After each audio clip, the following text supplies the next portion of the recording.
Chapter number 14 water. First question exercise का fill up the blanks in the following fill up करना है। The process of changing of water into its vapour is called. जल को वाष्प में परिवर्तित करने के प्रक्रम को क्या कहते हैं? जल को अगर वाष्प में परिवर्तित करने को प्रक्रम को क्या कहेंगे? इसको तो वेपरेशन कहेंगे। वेपरेशन मतलब वाष्पीकरण। अगर जल को वाष्प करें तो वाष्पीकरण।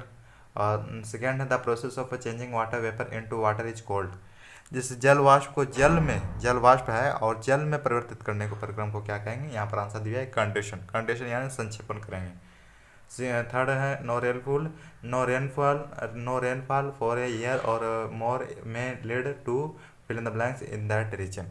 थर्ड बोल रहा है कि एक वर्ष या इससे से अधिक समय तक वर्षा ना होने से उस क्षेत्र में क्या लाता है? एक देखो क्या कह रहा है, मतलब कि एक वर्ष या उससे भी अधिक समय तक वर्षा ना होने से उस क्षेत्र में क्या होता है? ड्रॉट होता है। ड्रॉट मतलब समझ रहे हैं? ड्रॉट मतलब सूखा पड़ जाएगा, पूरा सूखा हो जाएगा, पूरा सूखा हो जाएगा। डी एक्सेसिव रेन से कॉज, एक्सेसिव रेन कॉज अत्यधिक वर्षा से क्या होती है? अत्यधिक वर्षा से क्या आता है? फ्लूड, बाढ़ आती है। तो वो कम रहेगा तो सूखा पड़ जाएगा, और अधिक रहेगा, अधिक ज़्यादा से ज़्यादा आ जाएगा तो फ्लूड आ जाएगा। फ्लूड मतलब बाढ़। State for each of the following whether it is due to evaporation और कंडेंसेशन। निम्नलिखित प्रत्येक का क्या या वाष्प अथवा संघनन के कारण से है, इसको बताना है। ठीक है। Water drops appear on the outer surface of a glass containing cold water. Second बोलना चाह रहा है कि ठंडे जल से भरे गिलास की बाहरी सतह पर जल की बूंदों का देखना।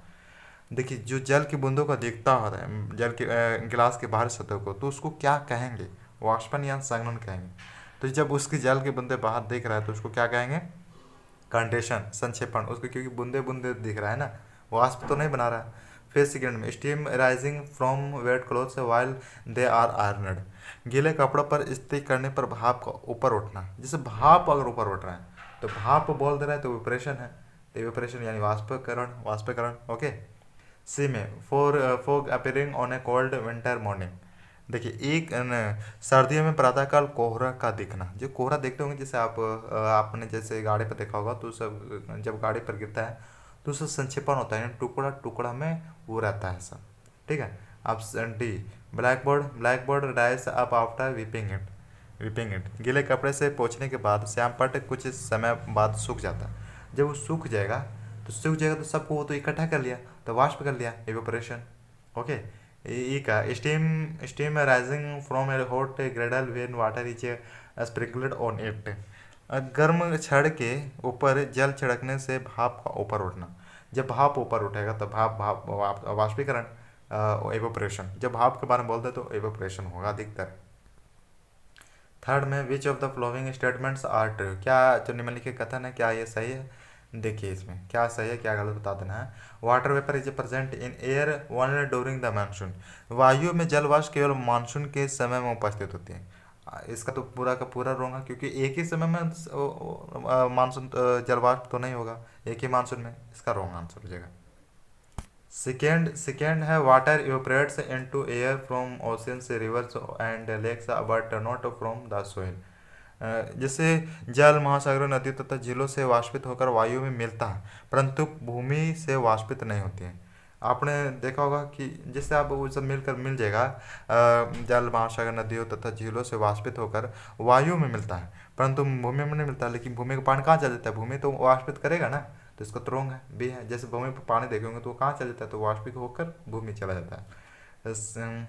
सी देखिए the process of water changing into its vapour is called evaporation. अगर इवेपोरेशन बात करते हैं, जैसे जल वाष्प में परिवर्तन की प्रक्रिया वाष्पन कहलाती है। ये तो राइट बताया, जैसे नवलाइंस में बताया गया था जल वाष्प में परिवर्तन की प्रक्रिया वाष्पन कहलाती है।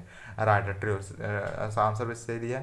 The evaporation of water takes place only in sunlight. D कह रहा है कि जल का वाष्पन केवल सूर्य के प्रकाश में ही होता है। जल का वाष्पन है ना, तो सिर्फ सूर्य के प्रकाश में ही होता है। इसका तो रॉन्ग है।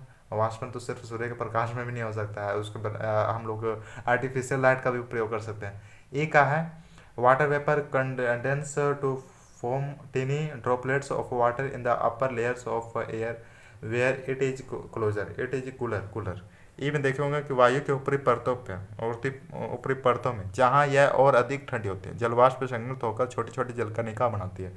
जिससे जल कणिका बनाएगी। जैसे आप देखिए ऊपरी की ऊपरी परत है, वायु की ऊपरी परत में जहाँ यह और अधिक ठंडी होती है, जल वाष्प संघनित होकर छोटी छोटी जल कणिका बनाती है, छोटी छोटी जल कणिका बनाती है। Suppose you want to dry your school uniform quickly, would spreading it near and NIT और heater help, if yes how.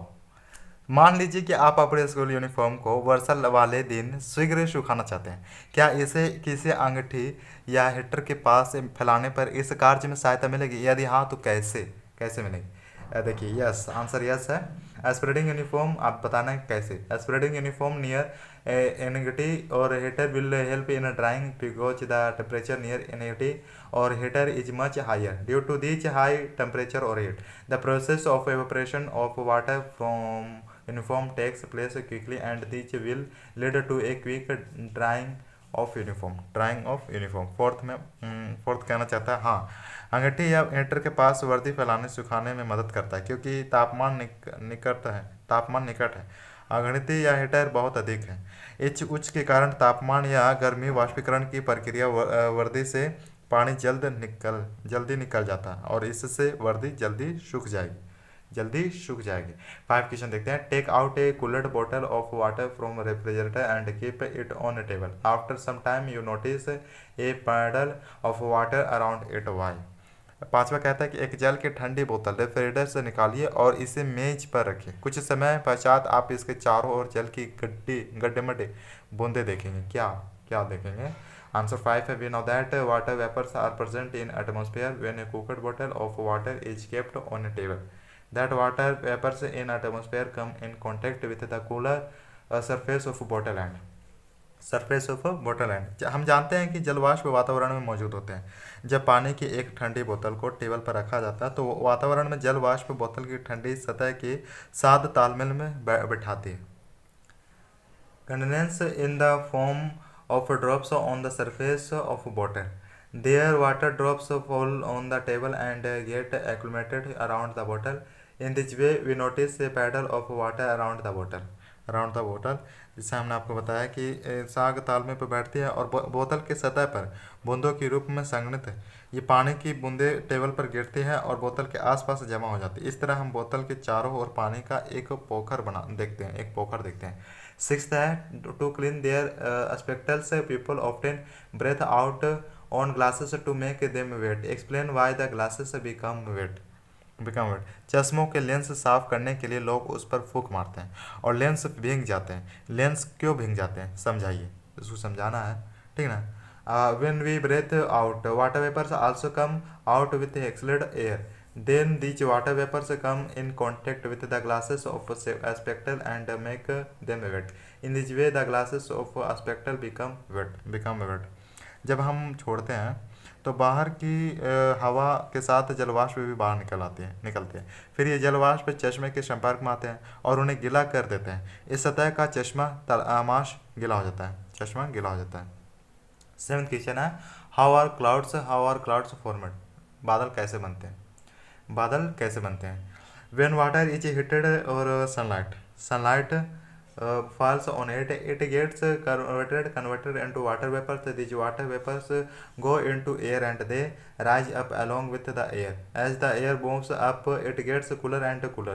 At a certain height, the air becomes so cool that the water vapor present in it condense to form tiny drops of water called droplets. These droplets are very small. These droplets of water come together to form larger sized drops of water. These tiny droplets remain floating in air and move along with it. They appear to us as cloud। जब जल को गर्म किया जाता है या उस पर सूर्य का प्रकाश पड़ता है तो वह जल वाष्प में परिवर्तित हो जाता है। ये जल वाष्प वायु में जाते हैं, ये ठंडी हो जाती है। एक निश्चित ऊंचाई पर हवा इतनी ठंडी हो जाती है कि उसमें मौजूद जलवाष्प संघनित होकर पानी की छोटी छोटी बूंदों का निर्माण करती है, जिन्हें बूंदें कहा जाता है। ये बूंदें बहुत छोटी होती है। पानी की ये बूंदें आपस में मिलकर पानी की बड़ी आकार की बूंदें बनाती है। ये छोटी छोटी बूंदें हवा में तैरती रहती है और अपने साथ चलती रहती है। वे हमें बादलों के समान लगते हैं। When does a drop occur? सूखा कब कब पड़ता है। A drought takes place when it does not rain at all in continuation for 1 or 2 or more years at a place. The water level of all ponds wells fall down very deeply. When rain doesn't occur, then lack of everything takes place. It creates many problems for all living beings.